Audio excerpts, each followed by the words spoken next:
Alors que la colère continue de gronder en France au sujet de la réforme des retraites, Emmanuel Macron s'est envolé pour la Chine mercredi dernier, dans l'espoir notamment de pousser la grande puissance asiatique à utiliser son influence sur la Russie pour mettre fin au conflit avec son voisin ukrainien.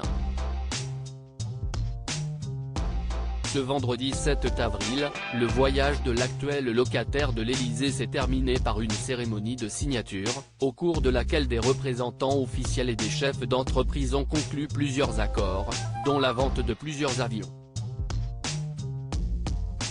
Puis, le président et son homologue chinois, Xi Jinping, ont pris la parole face à un parterre de journalistes.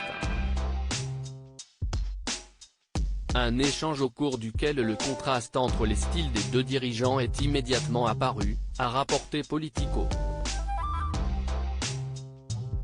Comme l'ont rapporté nos confrères, le successeur de François Hollande aurait parlé environ 2 fois plus longtemps que le président chinois, un faux pas protocolaire, à en croire les membres de l'entourage de Xi Jinping.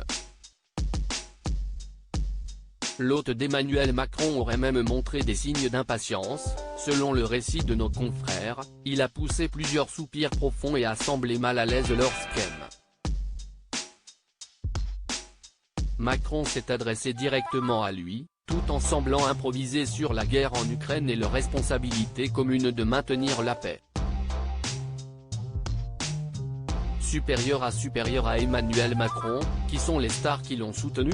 C'est un échec sur la scène diplomatique. Interrogé par nos confrères de France Info, Marc Julienne, responsable des activités Chine au Centre-Asie de l'IFRI, a décortiqué le voyage d'État d'Emmanuel Macron à Pékin et à Canton.